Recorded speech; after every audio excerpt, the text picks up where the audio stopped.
Good evening and welcome. Welcome to the Red Hook Town Board meeting. It is April 24th. I'm Sue Crane, Town Supervisor. Would you please join me in the Pledge of Allegiance? I pledge allegiance to the flag of the United States of America and to the republic for which it stands, one nation under God, indivisible, with liberty and justice for all.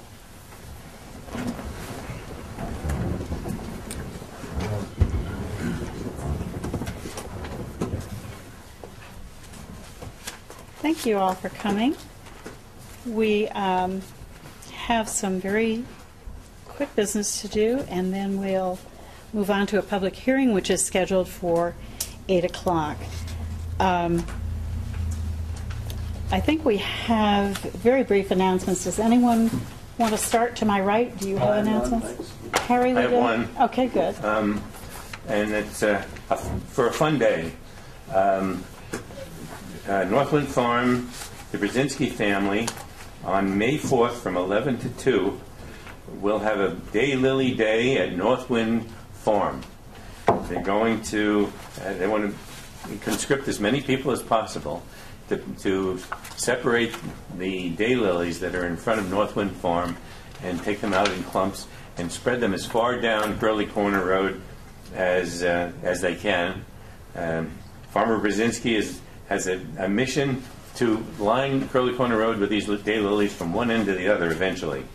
And for that, you will receive a Northwind hot dog and some refreshments. And he asked that people bring additional refreshments and dessert.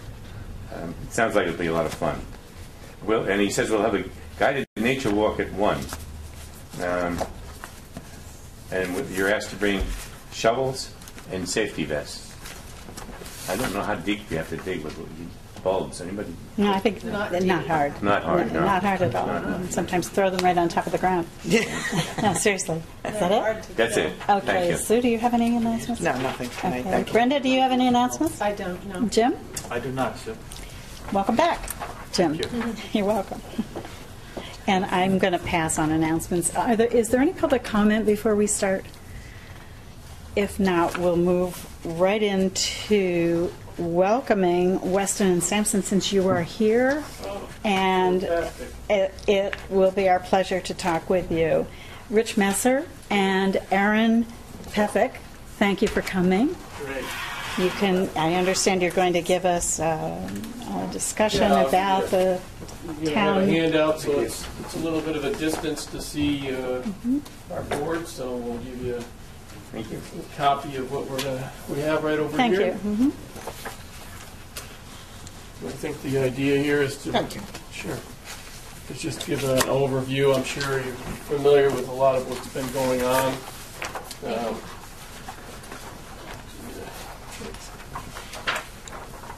So what we want to do is just kind of walk through the plan, and I'm sure you've gotten a lot of information up to this point, but this is just kind of a summary to just go over what was done. We were originally hired back in April of 2009, and we've done a lot of work with John Kuhn and Doug on the layout, and that's what a lot of what you see tonight is based on. So if just want to walk through it a little bit on some of the key features that we've incorporated, knowing that we try to pack in a lot of features in the space that was available. So that was part of the process, is trying to get the fields, the parking, and the key components of the park in the space that was available. So just to quickly go over the senior league and baseball field. There's the softball Little League field combination. There's the 4 large soccer fields, open grass, utility. They're available to do multiple things on. And one of the features of something like that is you can take a larger field and have younger kids and make up several fields with a larger, bigger field.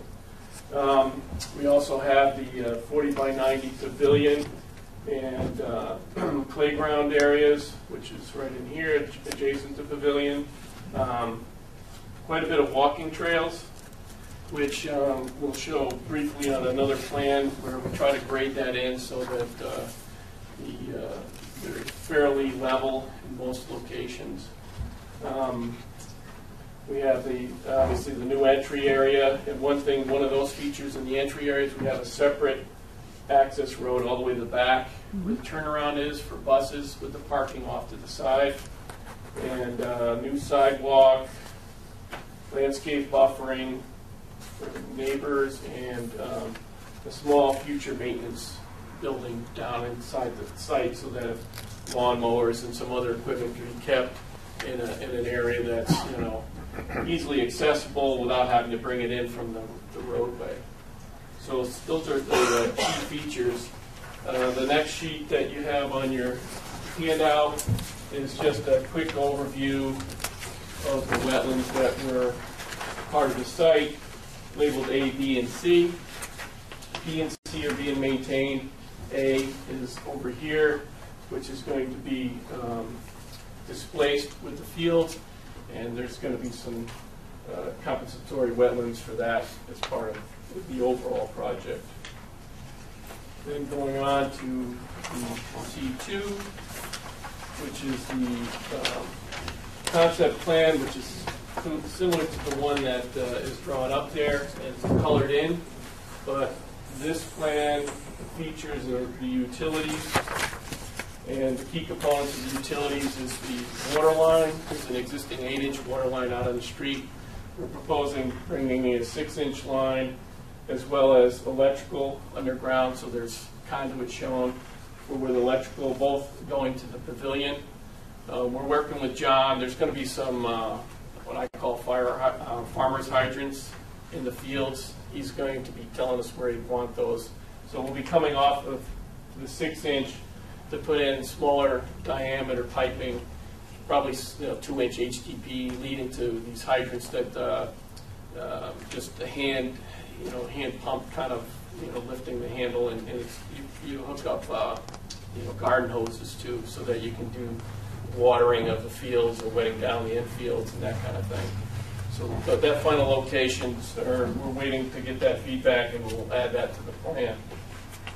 So that's mainly on utilities. There isn't a lot going on with utilities. The main thing is the larger diameter 6-inch line coming into the site, so then if there's any future needs that you're looking to add, and also there's a fire hydrant that we're proposing next to the pavilion. If you move on to C3, it's the drainage and plan that the real, through discussions with John as well, but the overall goal with this plan is to have it be predominantly flat, obviously for fields. So there's a few areas where there's steep grades, but they're adjacent to the fields, and then the idea is to have grass swales and simple structures for handling stormwater, because predominantly it's going to be sheet flow off of grass fields, so most of it's going to infiltrate anyway. So that's been the approach. And also shown, there's been a septic field layout that's adjacent to the pavilion, which is approximately sized for the bathrooms that are being proposed. That's shown on the plan as well. And then to move along to the sheet C4 is the construction-related plan, kind of showing temporary stockpiles of loam, in the center of the field so the grading can be done, and indicates the sediment traps, some of the swales, grass channels that we're proposing as part of the work plan, and some of the other basic stormwater, silt fencing, et cetera, stormwater features, protections during construction. So that's pretty much an overview of the thought process and the features that have been laid out in the plans that we've done. If there's any questions, we'd be glad to answer them. I know you're experienced with trails, and I was just curious to know if you knew a figure that engineers typically, in their mind's eye have for the development of a trail if it were to be say, stone dust trail? Yeah. Is it so many dollars per foot, per yard, or? Yeah, I mean, there are some numbers, I don't have one off them. Aaron may have something in his bunch of his package of information, because we have done some work recently. But it does depend on, obviously, if you're going to be trying to do that in an existing field, you know, how much tree clearing or any other changes do you have to make?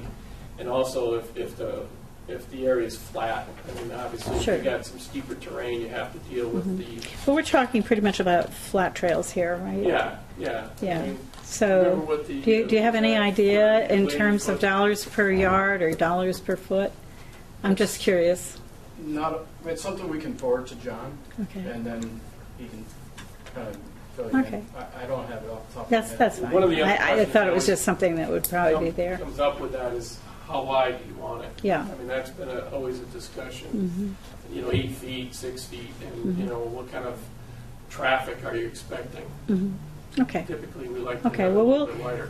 We'll contact you with that information, Okay. okay? And when we're ready to Yeah. do that, or when we need Yeah, we that, can- we need can that, give and you maybe you some- can give us a number. Yeah, standard Okay. cost per linear Okay. foot would be typical.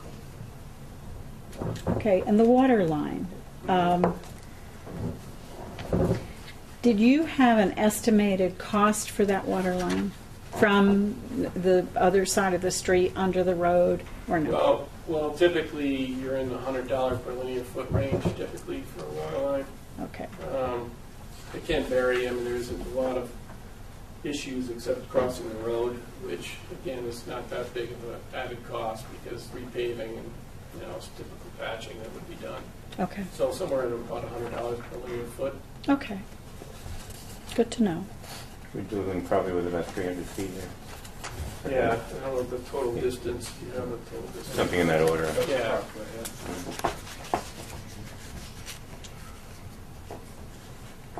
Anybody questions? Jim? Brenda?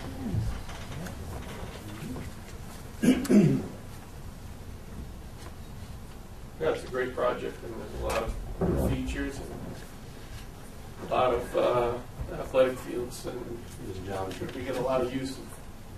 There it is. I wondered about the wetlands, just in terms of, it's delineated and there's been compensation for removal of A, but is that dry? Is that going to be dry and people can walk on it? You know, it's going to be accessible to pedestrian traffic or Yeah, not? that area? Sure. Yeah, okay, Yeah, it's all going okay. to be regraded as part Okay. of the project, so yeah.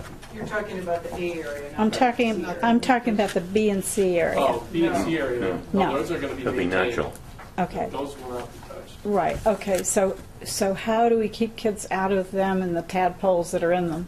I'm just thinking, Tadpoles will stay there, but I don't know about the kids. yeah, that's what I'm thinking. And Yeah, well, I mean, I think, you know, the way it's set up. is that- it to be fenced, or is it to be just, No, it's an area that's going to be left natural. Okay. So I think Okay. the idea is, you know, like any kids, they'll Yeah. explore certain spots, but other areas I'm sure will be so dense and okay. vegetated that you don't walk in them anyway. And who designs the mitigation part of that between B and C? And done. Mike Nowicki is working on that for John? Right. He's working on that now. He's working on a mitigation plan, which is basically connecting the B and C wetlands as a single area in exchange for the A area. It isn't hard to do, Brenda. If you look at the wetland as it exists now, it's on one of these. There's kind of an area between. There's kind of a two-fingered wetland area with an open area in between. What is this on C2? C1, Yeah, I think? Yeah. Yeah, C1, right? C1 and C2. Yeah, we talked about that last week, and that didn't seem to be a problem. It doesn't. It isn't No. a problem.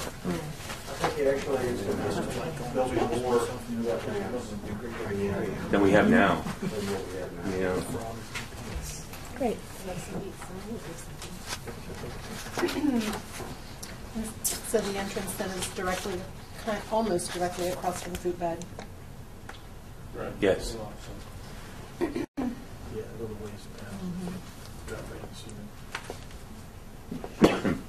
Anybody else? Bill? No. Thank you very much. Thank Okay, you. this is your commitment to the second and final talk to the town board with the materials that you developed for us, and we appreciate it very much. Thank you. It's been very exciting to all of us. Yeah, no, it's a great plan. Yeah. Thank you, and Forward thanks to for see it doing it getting for us. developed. Yeah, you were very creative there with that. Great, thank Very you. nice.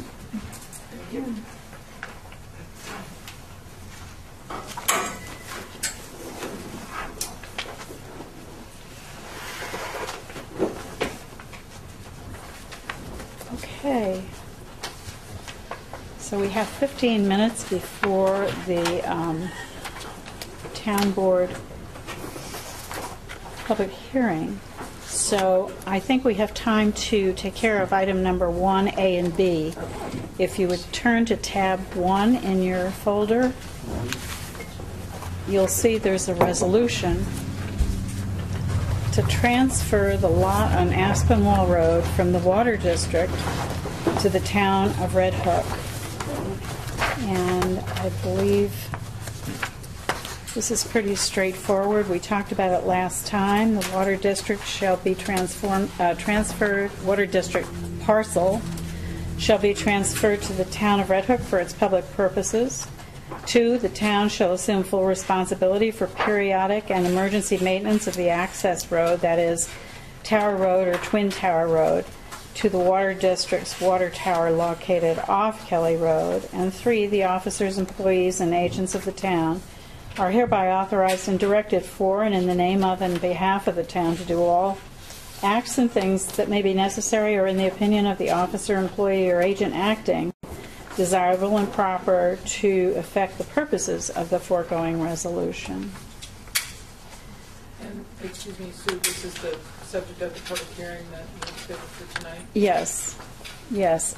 We're going to have to hold that until we do have comments, if there are any. And I did forget that we need to do that first. Sorry, just, Thank you for, well, you can review the resolution. Yeah, we can okay. review it. We've got 10 minutes, Right, yeah. and certainly the. So, questions and so I'll give it, maybe give people more thought to making comments about it. It says, whereas the Trails Committee and the Recreation Commission have recommended the establishment of a pedestrian bicycle trail link from Aspinwall Road to the proposed recreation expansion on Linden Avenue, using an approximately .58 acre parcel of land with a tax map number, filed in the town of Red Hook, Dutchess County, acquired by the town from the Annandale Water Company on behalf of the town of the Red Hook Water District Number 1.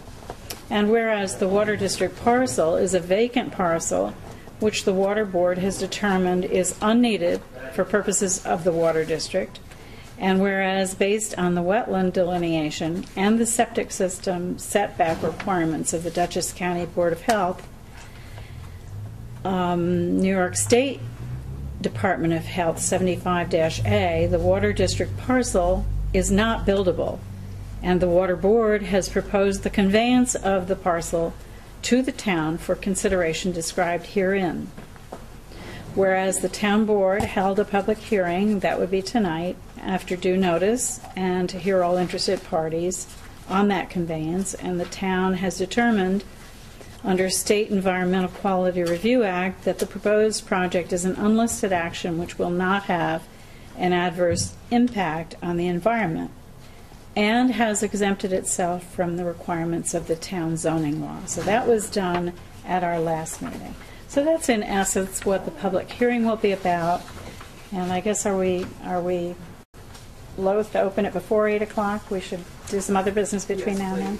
So that'll be the subject of the public hearing, and when it becomes 8 o'clock, the town clerk, Sue McCann, will read the notice of public hearing.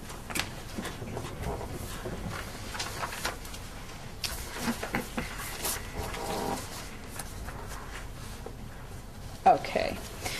So if we could, let's turn to tab 3 and see if we can talk a little bit about some of the vacancies that we know there to be on the town committees.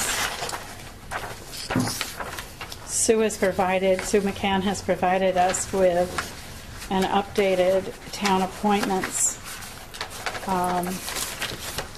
schedule, and there are still a few vacancies. And more importantly, I think,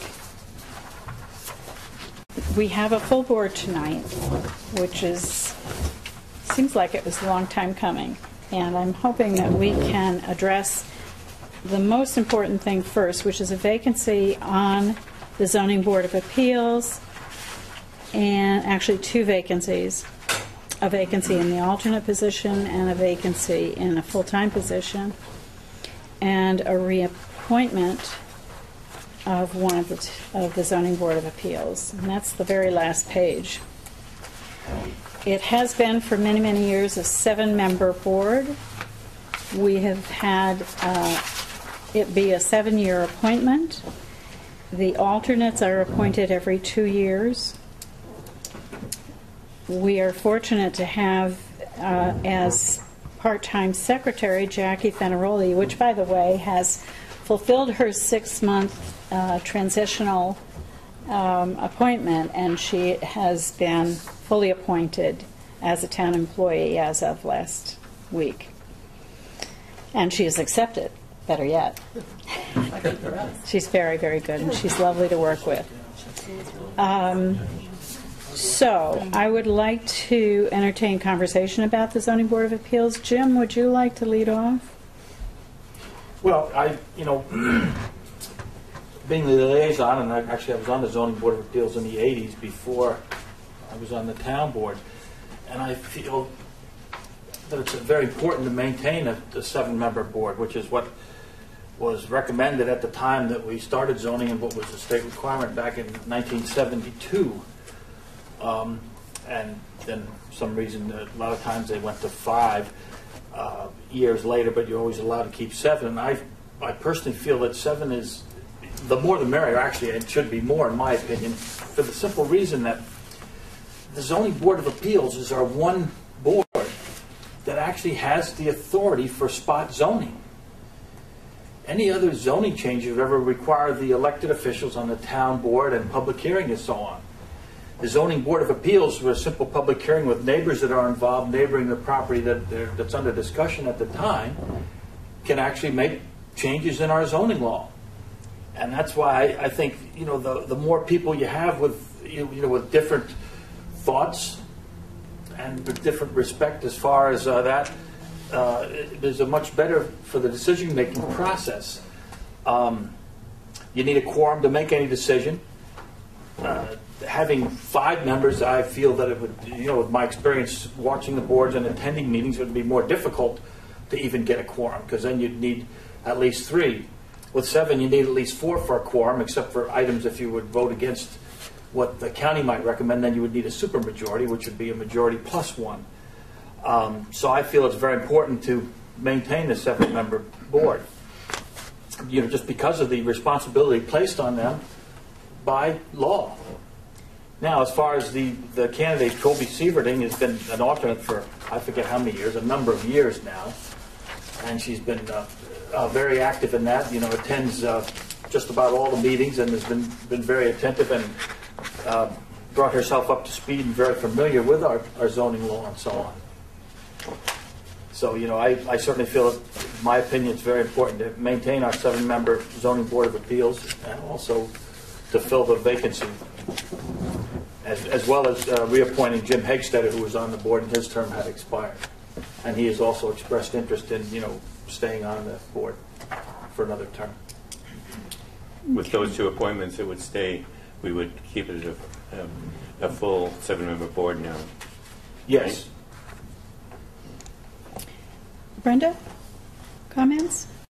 Yeah, I think we have a good new candidate. I know some of the ZBA members have spoken out on her behalf, and I understand the chairman is also interested in having Trilby move up to be a full-fledged member, and have no problem with Jim being reappointed as for another term. I would like the 5-member versus 7-member issue to be clarified. I understand there are some discrepancies in our law or something. I'd like to have some clarification on that. Okay. Harry? I'll second what Brenda just said, and Jim. There's nothing really that I can add. I mean, it's one of the things that concerns me about this whole element of town government is that we seem to not to find out that somebody's building on somebody else's property until the foundation is in. And I wish there were some magic formula that someone can come up with that we could head those things off for everybody's sake. The ZBA has to deal with them, but they often have to deal with them in what ultimately comes out, in my mind, to a clumsy conclusion, but there isn't a lot of alternative by the time they get them. And maybe that's worthy of us having a discussion somewhere. I don't know how Jim feels about that. No, I think that's improved considerably. With the updating in our building inspector's office. Having more things on computer and access to records much more readily available than they once were. I think it has helped solve that problem a lot, Harry. But yeah, that has been a concern and problem. It's very unfortunate when it happens. Thank you, Harry. Bill, comments? I agree with the comments made by Brenda. Okay. I do as well. It sounds like we're in agreement, but would like to clean up the language. Is that what I'm hearing? Clean up the language where there seems to be saying 7 on the one hand and 5 on the other, and let's just get it. Let's just get that. Yeah, that's true. Statement. The contradiction came with the new zoning back in the 90s. A lot of it was cookbook, and unless you read every little sentence, there was confusion as to what was. I have a feeling it was an unintentional error, clerical error. It was. And I can't imagine that it's going to be that difficult to correct. So, do you want to make a motion then, Jim? Do we need to do these one by one, Sue, or no? These appointments. I don't think so. No. Okay, Jim, do you want to then make that motion for those 2 appointments? Yeah, if the board is fine with putting them both in one motion, I would move that we appoint Toby Sieverding as a member of the board, keeping in mind that we will have to find an alternate, actually 2 alternates for this board now, and also reappoint Jim Hegstetter for another term. And could I just ask if the board could clarify which position folks are being appointed to? So, for example, are you moving to appoint Trilby to the vacant position expiring 2015 and moving to reappoint Jim to a new term? Is that the... Yes, his term has... Exactly, yes. He's being held over, yes. so I think that makes sense. What, 2019, and Trilby would be 2015, yes. Okay, I just want to make sure we're clear in your motion. Thank you. I love it when you keep us in order. Is there a second for... Second. And is there any further conversation? All in favor? Aye. Aye. Thank you. Now, we have a couple of other letters of interest.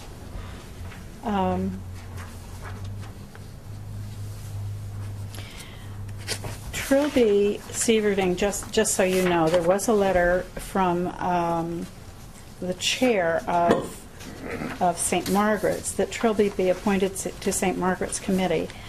And I'd like to hold on that appointment if we may. I personally don't have any problem with her serving there as well as on the zoning board, but she did write a letter stating that her primary interest was in the Zoning Board of Appeals.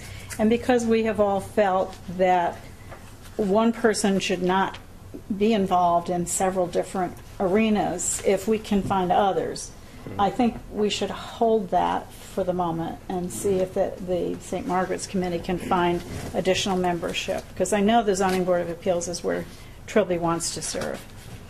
And then we have 2 possible candidates for the Board of Assessment Review. And those, I don't know if both of them are in your packet, but certainly one is. Okay. I have talked with Carl Dowden about this vacancy. The training for the vacancy on the Board of Assessment Review takes place something like May 10th. It's almost immediate. And Carl and I, and I've spoken with our assessor about it, all agree that the board that is working together now, 4 members, are experienced, they manage well, none of them feel that it's going to be a problem this year, but that they would like to interview prospective candidates and have time to give it good consideration before it's such an important nomination or appointment. So I would like to just set aside the 5th member of the Board of Assessment Review for now, realizing that Scott and Carl Dowden will move forward with interviews so that they can make a recommendation to us, and maybe 1 or 2 of us should sit in on those interviews. So, okay, so we'll postpone any action on that, and they will move forward for this role with a 4-member board. They're both comfortable with that, and the board has worked well together, so it doesn't seem to be a problem. Are there any other vacancies that I should be drawing our attention to? Well, the 2 for planning board alternates now. Oh, okay. Do we have candidates? Okay. So we need someone to step forward and help us with planning board alternate positions. This is a person or persons who would be interested in learning more about the planning board and after proper training, sit in on board meetings and actually be a voting member. So there are 2 vacancies in the alternate position. And there are some vacancies there's 1 vacancy, as best I can tell, on the 7-member St. Margaret's Committee. That's all I have, and it's a couple of minutes after 8. If everyone is content to close on that subject, we can open the public hearing after Sue reads the notice. Notice of public hearing, Town of Red Hook. Please take notice that a public hearing will be held by the Town Board of the Town of Red Hook on April 24th, 2013 at 8:00 p.m. local time at the Town Hall, 7340 South Broadway, Red Hook, New York, 12571, to hear all interested persons regarding the following proposed conveyance. The town proposes the transfer of an unneeded approximately 0.58 acre parcel of land located on Aspinwall Road, tax map number 6273-13-213300, lot 24, section 1, filed map 2840 in the town of Red Hook, Dutchess County, for the town of Red Hook Water District, from the town of Red Hook Water District Number 1 to the town of Red Hook. The proposed consideration is the assumption of the town of Red Hook from the Water District of all responsibility for periodic and emergency maintenance of the access road to the water tower off Kelly Road. The town is proposing the property transfer for purposes of establishment of a pedestrian and bicycle trail link from Aspinwall to the proposed recreation park expansion on Linden Avenue.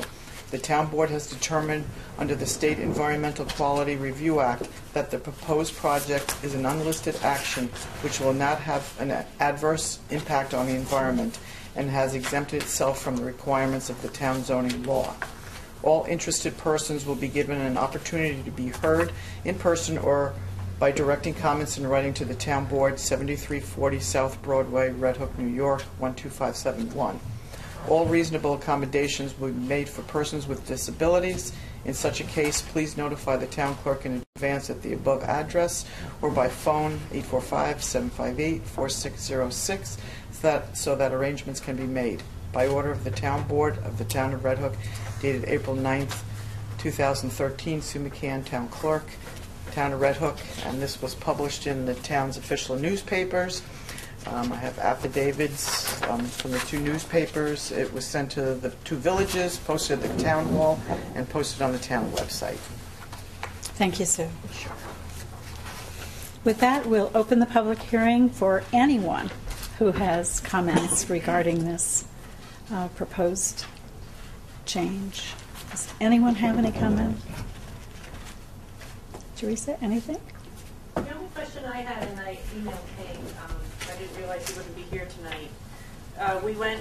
You want to step up the mic so that we can be heard on Panda? Thanks, Teresa. We went and we looked at the access road, and we can maintain that easily. What we were concerned about is the fence enclosure around the cell towers and the water tower. Will that be the responsibility of the town, or will that still be the responsibility of the water department? Because the fence is back up on woods, and there are dead trees in the woods, and then the trees fall down on the fence, and we can't get to them ourselves.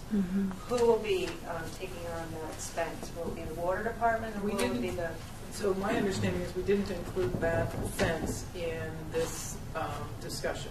That was not part of what Hank, in his communications, proposed as part of this arrangement. It was the, in particular, I gather, occasional clearing of the sides of the road that they had been paying for, that he was looking for the town to take over, and then ongoing and periodic maintenance. Yeah, because we usually maintain of the road, it, of the access road. and then we charge the water department, and my understanding is that we would absorb that cost. But Charge I the just town, wanted right. to charge the town. Right. I wanted to be sure that...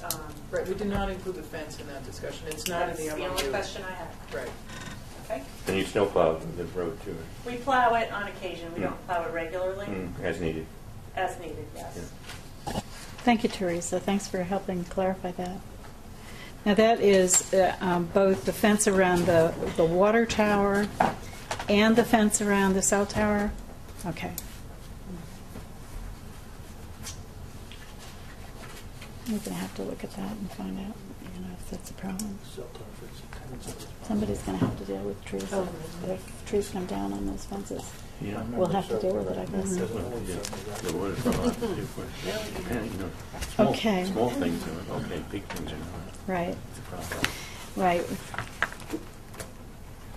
Okay, any further discussion? Hearing none, I'll close the public hearing and call the resolution. We pretty much described it earlier, and I don't want to have to read it all over again. Resolving that the Water District parcel be transferred to the town of Red Hook for public purposes. The town shall have full responsibility for periodic and emergency maintenance of access road. Officers and agents are hereby authorized to do all things necessary and desirable to effect the purposes of the foregoing resolution. I so move. Second. Any further discussion? All in favor? Aye. Aye. Thank you. There is additionally a memo of understanding regarding the water tower access. This memorandum of understanding is dated as of the 24th day of April 2013 by the town of Red Hook, a municipal subdivision of the state of New York, situate in Dutchess County, with offices at 7340 South Broadway, Red Hook.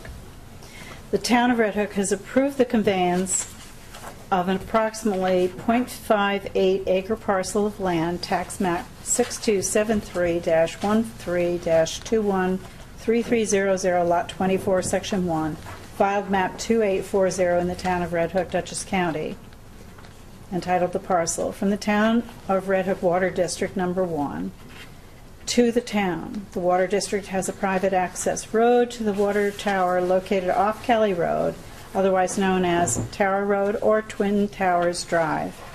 In consideration for the conveyance of the parcel to the town hereby agrees that from and after the date of this agreement, as between the town and the Water District, the town shall assume full responsibility for periodic and emergency maintenance of the access road to the Water District's water tower located off Kelly Road.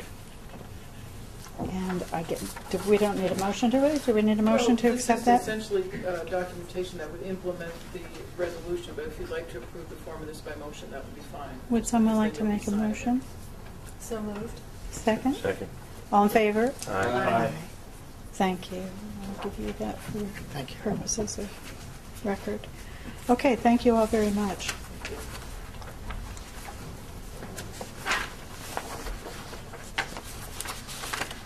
I am ashamed to say that I forgot to address one vacancy that was asked of me for us to consider, and since I'm the liaison to the group, it's a Sister Cities working group, I am embarrassed that I did not bring forward Paul Marienthal's name tonight, but I'm doing it now. He is the Bard person who has been instrumental in the Sister Cities working group. He, as you know, has been a former Zoning Board of Appeals member, and he does an incredible job with the involved Bard students who are, I guess, 25 or 30 in number, who serve abroad in a number of cities in the Middle East,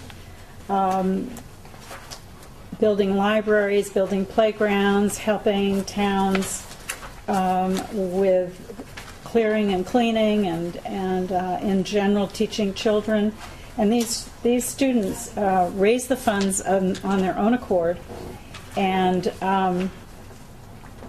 give their time throughout the year for fundraisers in order to get the students summer money for transportation there. So and Paul is right in the thick of it, making sure it happens. So I just wanted to credit him with his stick-to-itiveness to this program. It's an amazing program that a small college like this is highly unusual for a small college like this to undertake such projects of depth. So I would like to propose Paul Marienthal for full membership of the Sister Cities Working Group. Is there a second? Second. Any further discussion? All in favor? Aye. Thank you. Okay, thank you, and I apologize. One of the things, Sue, you mentioned about the reorganizations in the Intermunicipal Task Force. Yes, Phil, We did you? talked about, Nick Annis has been attending, and Ruben. Okay. But I don't know that they've written anything formally, but I think Harry could weigh in on whether they indicated to the task force that they would wish to serve on the task force. I think we did discuss that already. I think. Yeah, we had- and I Nick. think Ann has been appointed and Yeah. Tim Lynch has been appointed, Right. based on what we had, and Nick too, from I the think, ZBA. wasn't it? Yeah. So we have a vacancy from the Tivoli Board, I guess, Well, although that's Susan Nazrati. Susan Oh, the is- mayor himself, it's an ex officio. Yeah, but no, isn't it? that's not the task. Is that the intermunicipal task force you're in? Yes. Mhm. Okay. Yeah, I thought he was on the shared service task force. That too. That too. Okay. Okay. Well, thank you, Bill. I guess then we have a Red Hook Village trustee vacancy and the Tivoli mayor or another Tivoli representative is Brent's a name vacancy. is on there, isn't it? Brent's name is on here, yes. Yes. Okay, good work. That's great. Okay. So let's move forward with, we're doing well. Any board reports? Does the board have any board reports they wish to bring forward? There's a planning board one. Were you talking? That would be great. Would you like that? I would love it. Okay. The planning board held one meeting in April. The board continued to review a lot line alteration on Starberry Road, a proposed residential development on Baxter Road, and a minor subdivision on North Road. The members also listened to presentations of applications for expansion of the facilities at Devereaux, restoration of the historic landscape at Blythewood on the Bard campus, and a certificate of appropriateness for fencing in Upper Red Hook. Thank you, Brenda. Could you give me a little information about that expansion at Devereaux? Is there anything I that we... can't. Okay. Okay. I think we need to know more about that. Okay. They Thank you. built a new building recently. They did. I don't know if that's what this refers to or Yeah, not. I'm not sure either. Yeah. I was wondering that too. That's up and running. I think it was a house or something. Yeah, the new building was a house, but Right by this the sounds like expansion may mean more than that, so I really would like to keep an eye on that. Okay, we'll find out. Okay, thank you. Zoning board, anyone have a report on that? Yeah, they had one variance that was for a side yard, reduction of side yard from 12 feet that was required to 5 feet, and they went back and forth, and they asked the homeowner to have it surveyed, and they had it surveyed, and actually all they needed was a reduction to 8 feet, and that was granted. The board approved it. That's really all they've got going on. Okay. Thank you. And there is no report from the Ethics Board. In terms of departments, have we got an animal control officer report? No, we don't. Okay. And there is not an assessor's report tonight beyond what we discussed. Is there an attorney's report? Okay. And the business manager will see her at the first meeting of the month. Budget officer, Rose, do you have a report here? Would you like to read it for us? I don't have it in the bill. Oh. If you would like it, so it makes it easy for you, I'm happy to share it with you. Thank you for providing it. I know you know it. We're in the process of reviewing the expenses for the first 3 months of the year and comparing them to the budget. Where there are overages, I've been meeting with the departments to review the expenditures. In many cases, this is due to expenses incurred in the beginning of each year, where the departments have very heavy expenses in the beginning of the year, some recurring things. This process is still continuing, so I'll get back to you on that later. I've also begun working with the departments to update the capital equipment 5-year plans. This process is also continuing with an expected completion date at the end of this month, very soon. So that's almost finished. Great, thank you, Rose. Thank you. Bill, are you prepared to do the building inspector's report? Yes, I can. They look like they're about, from March 25th to April 23rd period, there were 39 inspection reports performed by the building department. And the board has been provided with the detail of each of those reports. There were a total of 15 certificate reports that were handled by the building department during that same period. And the board has been provided with the details of each of those. And there's only one complaint, apparently, during that period that was dealt with by the building department. And again, the board has been provided with the details of that complaint. And lastly, fees collected for the period came to about $3,000 by the building department. And that is also accounted for by an attachment that was provided to the town board for this meeting. And that's their report. Thank you, Bill.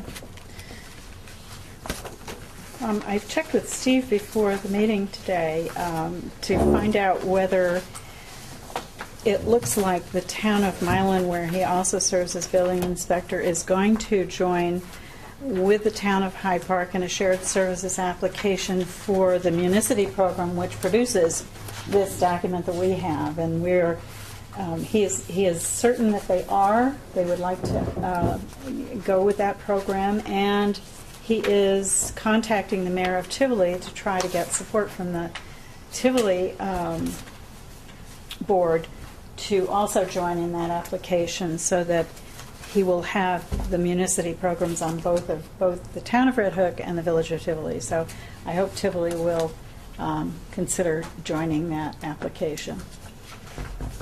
Okay. Grant application.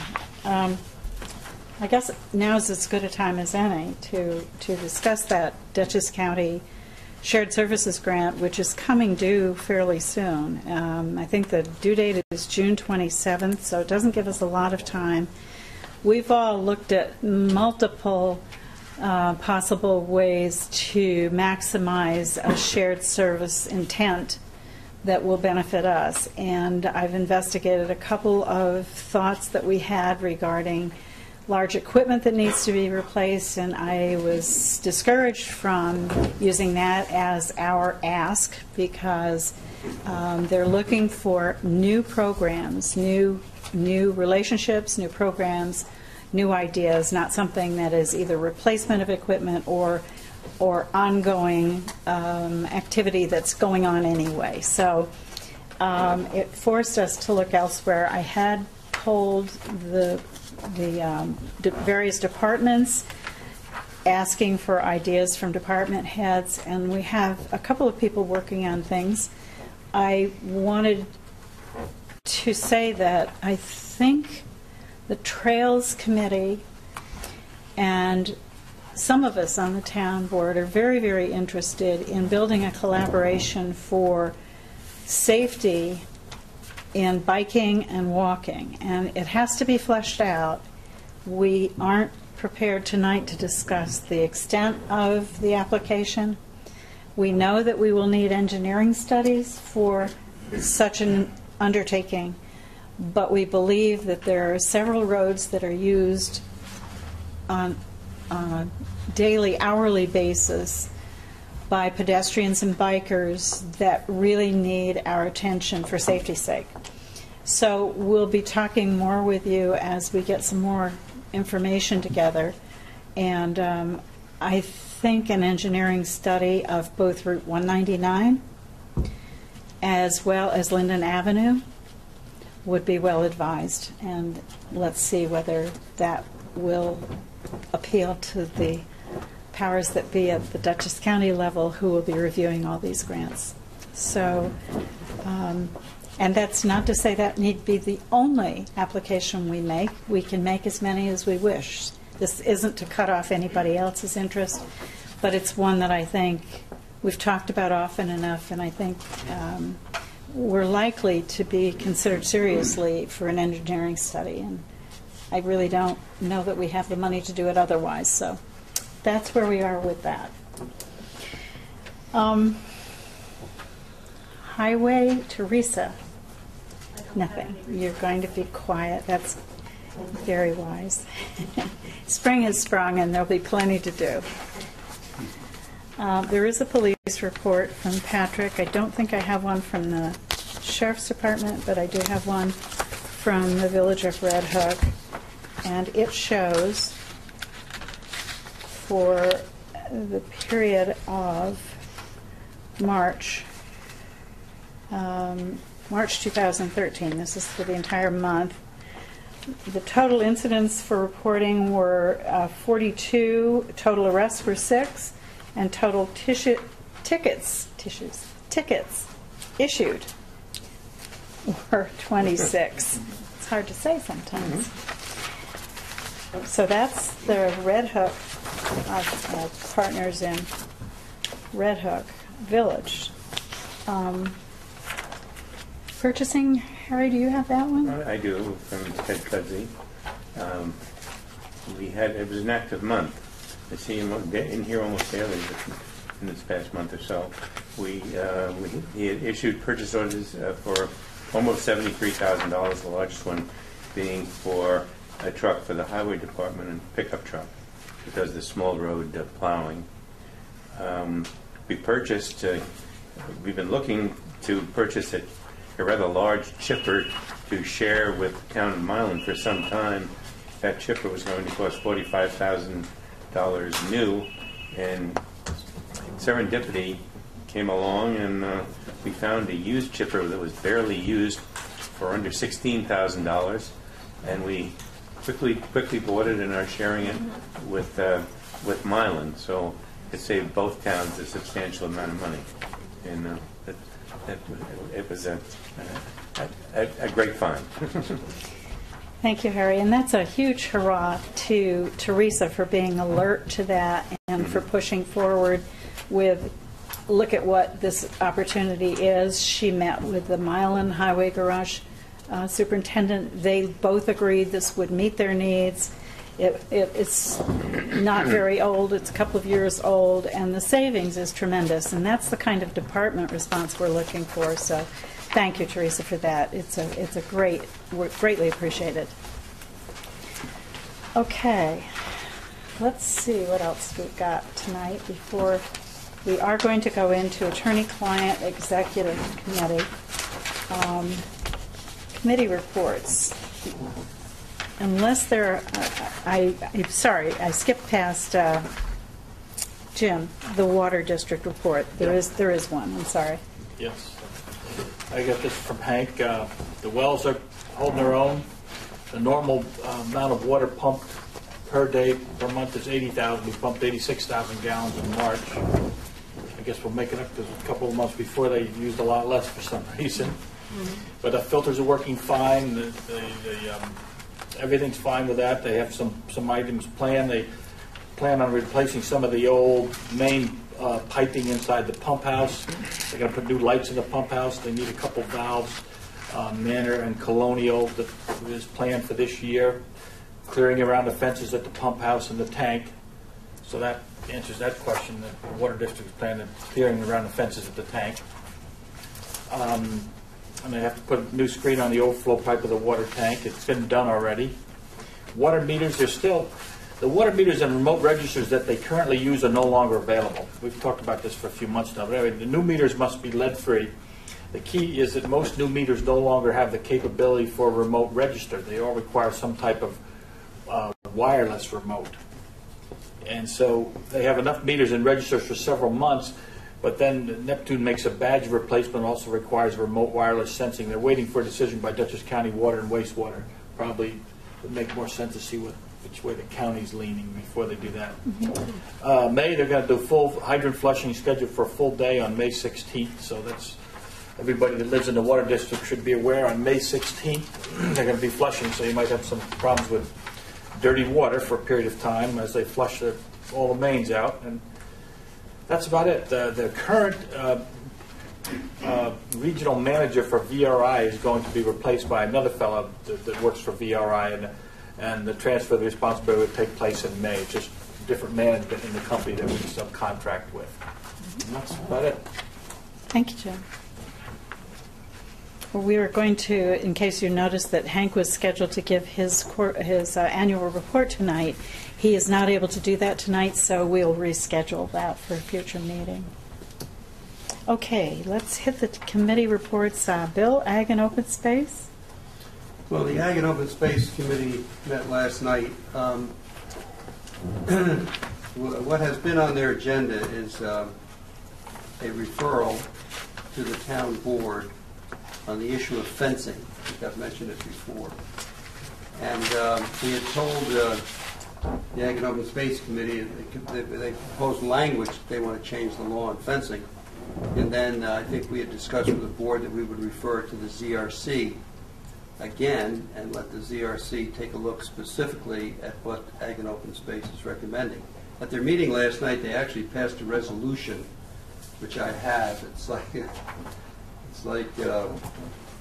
6 pages long, and I think what it does, it basically just repeats what the existing law is. But just to paraphrase, I believe it's their recommendation that an agricultural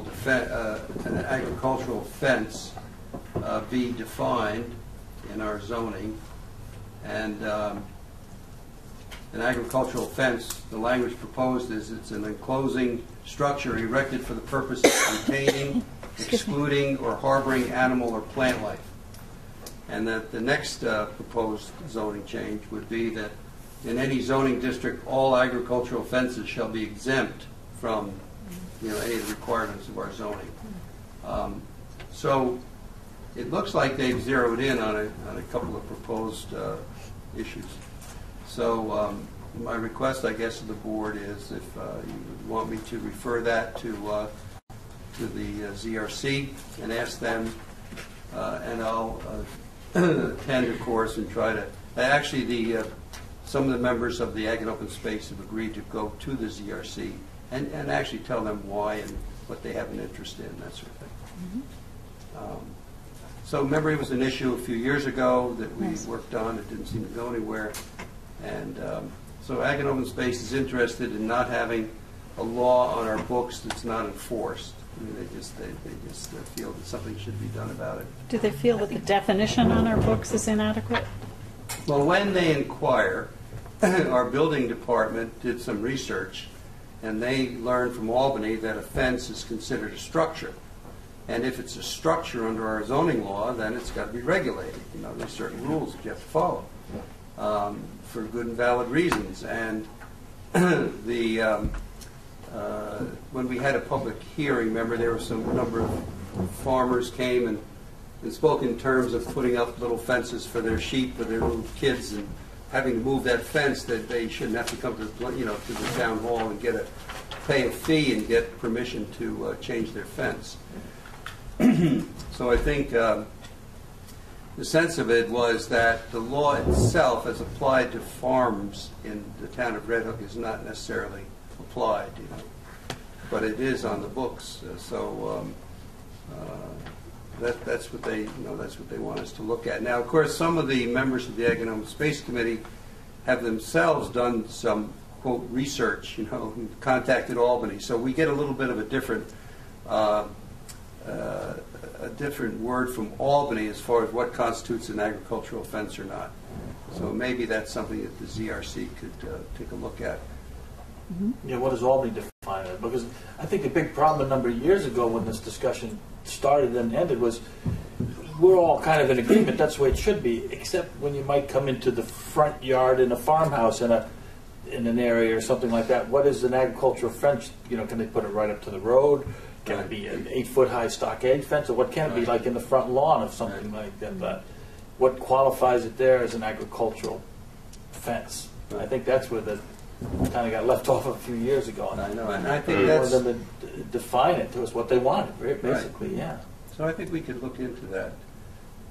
My other question, my notes show that I'm also supposed to ask the ZRC to begin to look at the issue of signage at Red Hook. Now, I'm not sure. It came across the intermunicipal task force meetings. There were some complaints about signage in the town of Red Hook and whether we have any laws concerning it and how they're applied. So I was going to add that to the list because the ZRC really hasn't had many reviews lately. But I thought we would ask them to look into the issue of signage, what our current law is, and what, if any, are issues in the town about it. Now, this is someone on Ag and Open Space complaining about signage, because nobody's complained to me. Nobody has. People have complained to me, and what they're really saying is the signs that are on the side of the road for, obviously political signs and yard sale signs and people putting up informal signs that wind up being debris on the side of the road, and it certainly detracts from the ambiance. I know Steve has gotten some calls. Yeah. So it's the temporary signs that have mostly been the problem, is that? Yeah. I think most recently. Yeah. Mm-hmm. And then there's I guess a general uncertainty in the minds of the citizens about if you put up a sign for a yard sale, what is the requirement about when you take it down? Mm-hmm. Can you have certain kinds of signs? Because there is a bit of a conflict with the Village of Red Hook and their signage too. Mm-hmm. Because there's a lot of signs in the Village of Red Hook. More there. In the village, maybe they're not there, but I'm not really sure what that issue is. So you're looking for a motion to have you take forward to the ZRC those two questions, the question of fence and the question of signage. Right. So move. Second. Any further discussion? The only head discussion, I know that the signage thing was put before the ZRC a number of years ago. In fact, they sent notification to all the merchants on Route 9 and so on and asked for their input, what they would like to have or see. And they really didn't get any response, unfortunately. How long ago was that, do you think? Oh, it's a few years ago now, Billy, yeah. All right. And, it is a problem, but nobody really got back to them. I don't know if the merchants are the big problem, is that because we do have regulations of right, yeah. formal signs, and I know the county's working on a whole new strategy for those with some of the new technology of trying to make a recommendation to us. I've seen a preliminary write-up of that. Yard sale things. Of course, I believe temporary political signs are kind of exempt from zoning laws. Well, maybe. But you, You know, but you and that's can why take they them often get down left the up election too day, long. though. Yeah, I know. But I think by state law they are. Yeah. No, I'm not saying you can't put them up, but you know, Okay. Right. let's clean up. So, Exactly. so further discussion? Any further discussion? All in favor? Aye. Aye. Thank you. Thanks, Bill, for doing that. One Take last care. thing. The subject came up at the Ag and Open Space meeting about the escrow accounts at the planning board. So I indicated to them, I mean, I think I got them to describe what their problem was. It's not a matter of managing escrow accounts or having escrow accounts. There's an understanding that the planning board has to have that. But their concern was whether we could set a fee, like an across-the-board amount, so that people would know when they came to the planning board with a project what it was going to cost them or how much. Now, I mean, so I've said to them that I would find out, through the planning board before Paula leaves. But I mean, to find out what the deal is and then start that discussion with them at the next meeting. It doesn't, I don't think, require any kind of action by the town Yeah. board, but Yeah. if it's okay, I'll go ahead and do that. I think there's a pretty, Lots of pretty. work. I think there's a know. pretty clear planning board fee schedule. Well, there are fees, and the escrows are different from the fees, and the escrows Yes, well, that's are- true. And the question is how much. Okay. And the Yeah. escrows really vary based on the type of project. Now, it may be that the planning board can provide some indication depending on the general type of project, but, very fact-specific, really.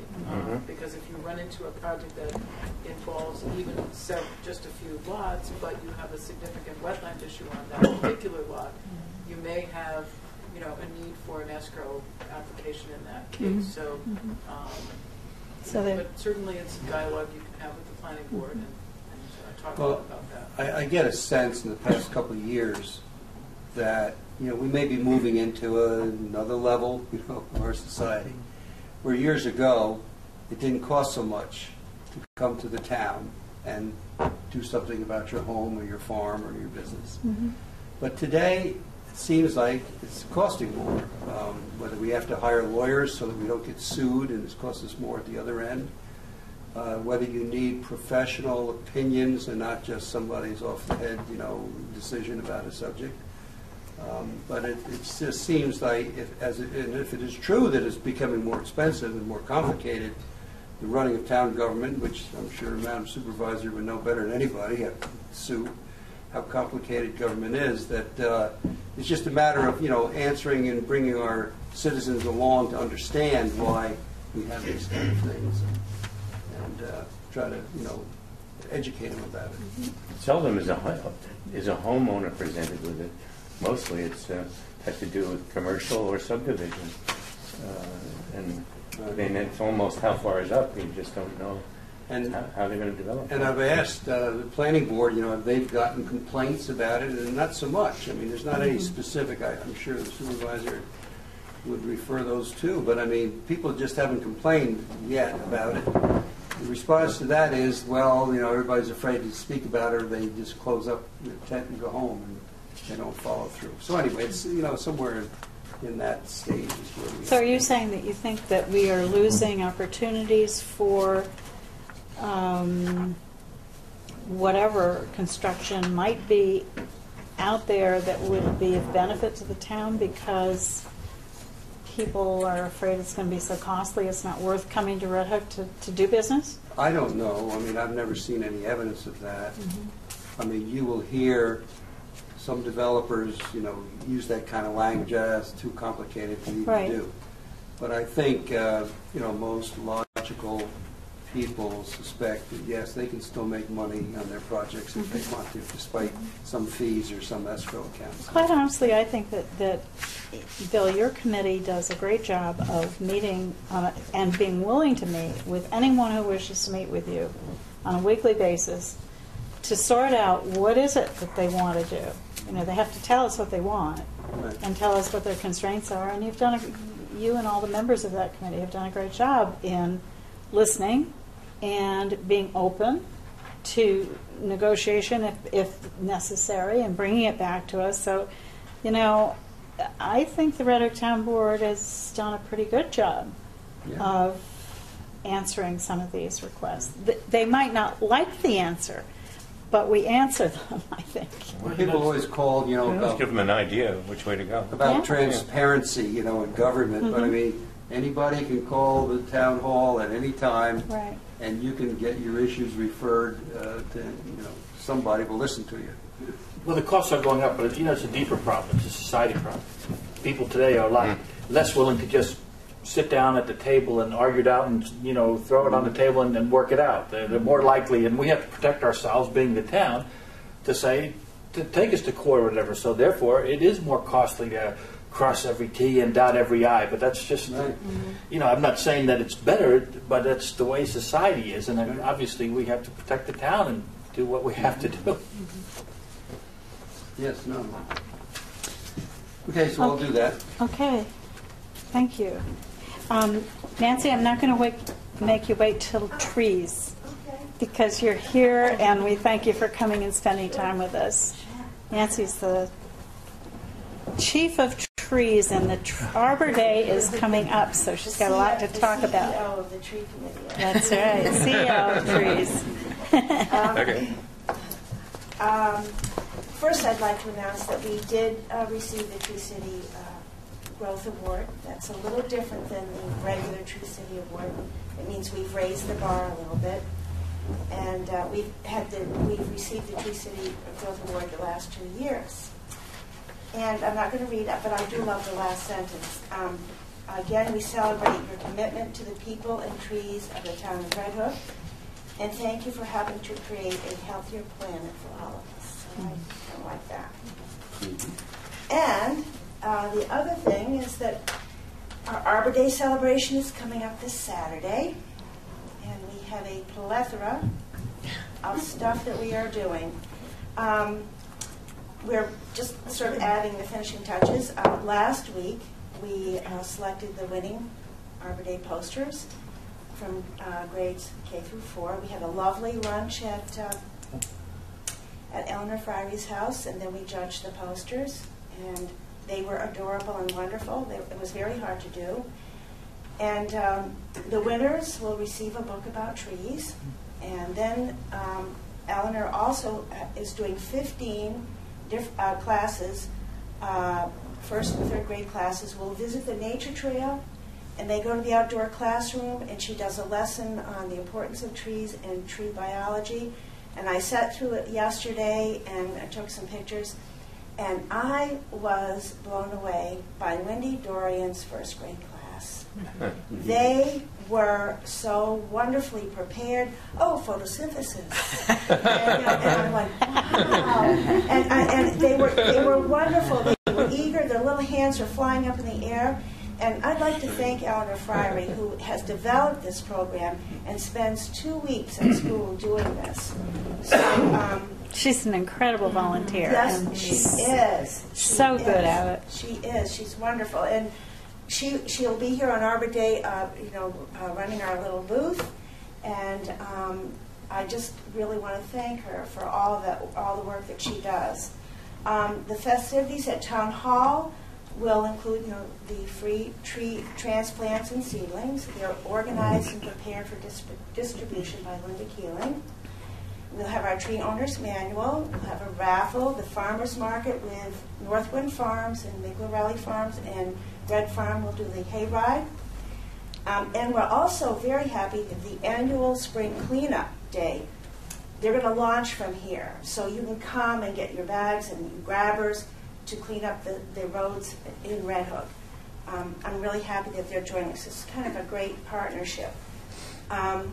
Also, Bella Fiore Florist will be here, Grandiflora, Wombat Creative Arts will be here, CAC will be there with their compost bins, and the Farmers Quarterly. We have a horse and carriage that has been generously donated by Len Miller and Melody Moore. We'll take all the dignitaries to the park. First, we are going to go to St. Margaret's, where we will dedicate a tree to Marcia Pell for her many years of wonderful, outstanding service to her community. And then the carriage will go up to the park, where we will dedicate a tree to Mark Molinaro and his 2 children, Abby and Jack. And Rose Zengen plans this part of our Arbor Day celebration with her usual zest. And so I want to thank Patrick Hilbrand, who will help us lead the parade up to the park. Now, at the park, John had mentioned to me a while ago, could we do something about the tree lawns at the south parking lot? They have sort of some little scraggly things that were just ready for retirement. So I said, let's look at it. So we came up with a plan, and then I went to the rec park meeting, and with a little plan, I said, this is what we could do. And they were very, very interested and happy to accept the plan, and I'm very appreciative. We're going to plant 17 trees, Acer rubrum, Ivory silk lilac, Malice pink spire, Prunus accolade, and Quonset cherry. We're going to have our usual core of volunteers, but we're also going to have Boy Scouts and the Linden Avenue Middle School Who Cares Club. I went and spoke to them last week, and they were just the cutest things ever. And they asked some wonderful questions. I was asked to talk to 8th graders in the cafeteria, all the 8th graders in the cafeteria at lunchtime. They were not exactly hanging on my every word, but that was okay. At lunchtime, you couldn't expect them to. Throw food at me. Okay, gosh. So anyway, there are so many people to thank. When you go through this list, it's just, you could not do this, and everyone is so incredibly generous. I'm amazed every year. And Doug and John have been, and their staff will always help us with the trees up there. Michelle Decker every year comes and digs the holes for us, helps us prepare the planting sites for the village too. She is so generous, and she will spend all day Friday doing that for us. And then also Integral, they're going to come with their trucks and some of their staff. Karen is on the board, on the tree committee, and they are going to help us all day with their equipment. And also, thanks to the highway department, because they had a little surprise. Our trees came, and Brenda and I were waiting in our homes for the call, and we called, and they were already here and delivered. And the village and town highway departments took them off the truck, checked them off, put them in wonderful, neat little piles in the garage. Actually, they did a better job than I've ever done. So I want to thank them for doing that. And of course, all of this, all the volunteers, there'll be lunch here. And Jean Dutz will be here with her wonderful soup, and Hannaford donated a lot of the food, and Terry's Bakery, edible tree cookies. So, and Sue McCann is always here to help us out with lunch. I really appreciate it. And Sue and Jim, I think, will be up at the park. Yep. And so I think that's everything. Great. Okay? So I hope I see... It sounds overwhelming, but you're still smiling, and I'm amazed. There's plenty of rest between now and then. Yeah. I do love the one comment that, I had contacted the Boy Scouts about if they'd be interested in helping to plant, and they've been trying to sort of get it together, and finally Paul Finch emailed me. He goes, I'm trying, but it's like herding cats. So I know that we're going to have some Boy Scouts. I'm just not sure how many, but I'm really happy that they're going to be there. So thank you. That's great. Yeah. Thanks, Nancy. Mm-hmm. Thanks for all you do. Sure. Always with a smile. Okay. Let's quickly go through the remainder. Is there I don't think there's a Community Preservation Farmland Protection Report. Conservation Advisory Council. Yes. They have really been working hard. They're reviewing applicants for the DEC environmental camps awarded by the Red Hook VFW. That's a scholarship that the VFW provides every year. They're also reviewing applicants for the Ruth O.J. Scholarship. They're participating, as Nancy said, in the Arbor Day, Earth Day cleanup event. And they'll be promoting home composting with compost bins. They're excuse me, asking for a suggested donation of $40. They submitted comments to the planning board on the Lakes Kill project. They're preparing comments on scenic roads at the request of the task force. They are preparing recommendations for the bus shelter locations at the town board's recommendation. And their next meeting's May 8th. Thank you, Brenda. That's great. Bill, do you have anything to report from the intermunicipal task force? No, just we continue to work every week on the historic landmark district proposed zoning and demolition provisions of it, and the scenic highways and views that Brenda mentioned. We're a little bit now just waiting to get the grants from Greenway so that we have some money to work with. And so, as a task force, it's if you've got to tread water for a while, you do until you get some money to get work done. And so we're in the process of doing that right now. Okay, thank you, Bill. Recreation Committee, I think we've had a report. I know they're up and running. There have been some ball games that have taken place. It's about a 10-page report. Yeah. Do you want to try to summarize or? Well, I could summarize it in a few sentences. Okay, that would be great.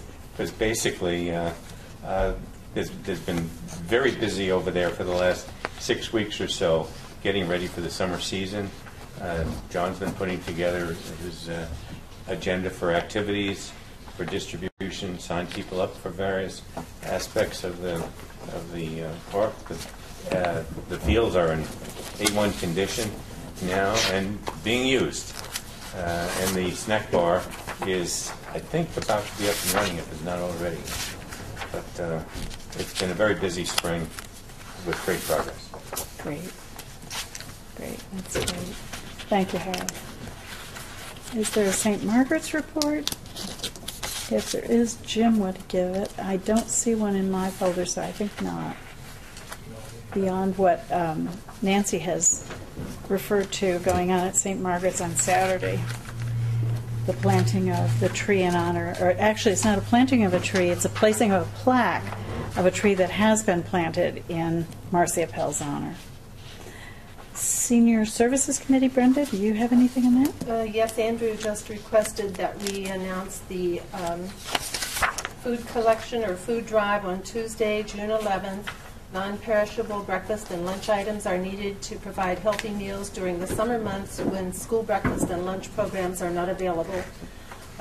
Donations should be dropped off at the firehouse from 1 until 3 p.m. and from 6 until 8 p.m. And it's co-sponsored with the Town of Red Hook seniors. Right. Is it too soon to talk about the senior picnic? Maybe it would be wise to. Do you know the date of that? I know I have the date on it. I do have it, I think, and it's coming up soon. It's at the June? It's in June, and it's at the Tivoli Rec Park. I'm sorry, I don't have it. I think it's June 13th. Would you have that, Sue, by any chance? Sure, if I do. I don't know why I think it's the 13th. But it's going to include a number of towns, Red Hook, and of course the villages of Tivoli and Red Hook, and Rhinebeck, and I believe Milan, and maybe further. I have it marked for the 26th Then of June. You are probably right. What day is that? It's a Wednesday. That's probably right. It says Tivoli. Okay, we'll review that. We have time to make that announcement again. I apologize, I didn't get the date in my calendar yet. Okay, I think, unless I'm wrong, I think that may be it. Anyone have any other reports from committees otherwise? The only thing I could say is the Economic Development Committee has been working on some time to put together the results of a survey from all of the businesses in town-wide. And they've worked rather diligently on that, and I believe in the meeting tomorrow morning I will get a copy of it. Oh, good. Good. Which we will then distribute. Share that with us. That's great. Okay. All right. Is there any other new business or old business? Brenda, do you have something you'd like to share with us before? I was going to ask the board, and I apologize for not doing this in time to get it on the agenda formally, to discuss the proposed merger of Fortis Incorporated and CH Energy Group. There's been a lot of discussion lately. I've had several people email me about this and ask that we weigh in.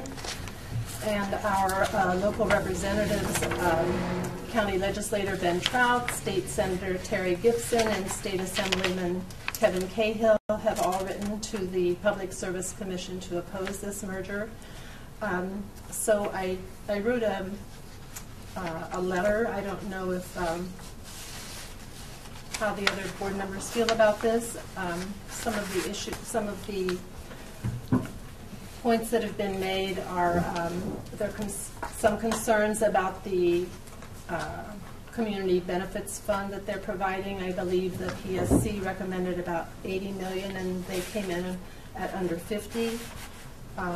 There's some concerns that Central Hudson has been very proactive with their initiatives for renewable energy and energy conservation, and so many of us would like to ensure that those policies remain the same. Would you like to read the letter, Brenda? Sure.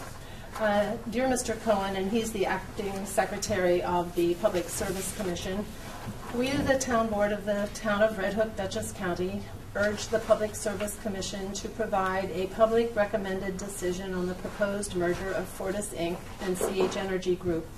Our town has more than 11,000 residents, all of whom reside in the Central Hudson Utility Service area.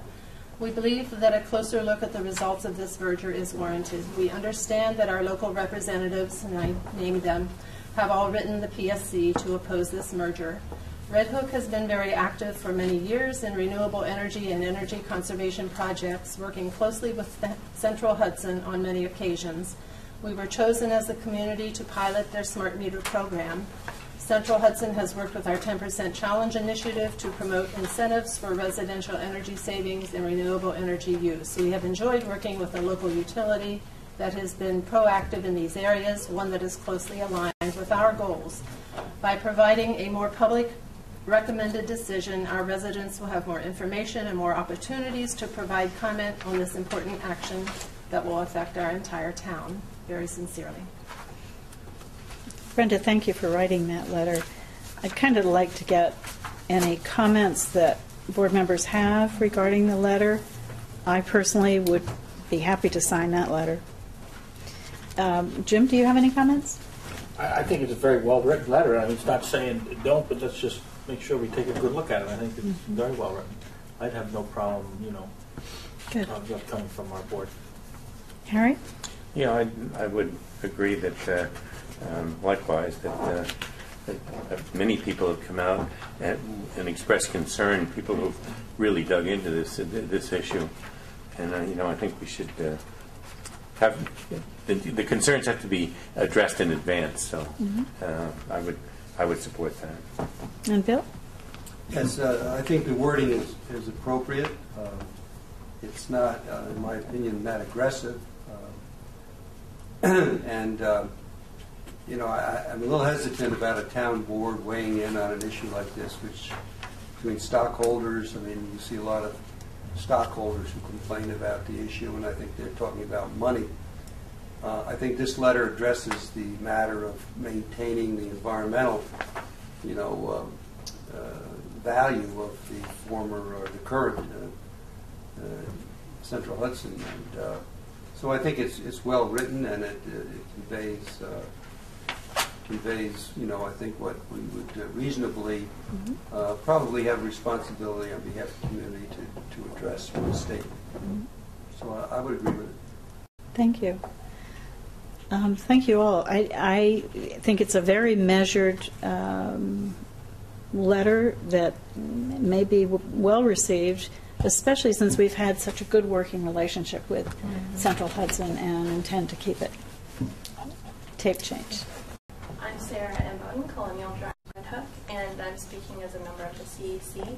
I just wanted to say that I think your idea to apply for that shared services grant for the bike trails is a great idea. Every time we have a table at like Apple Blossom Day or Arbor Day and we ask people, what kind of initiatives would you be interested in seeing us work on with the town? And everyone always mentions bike trails.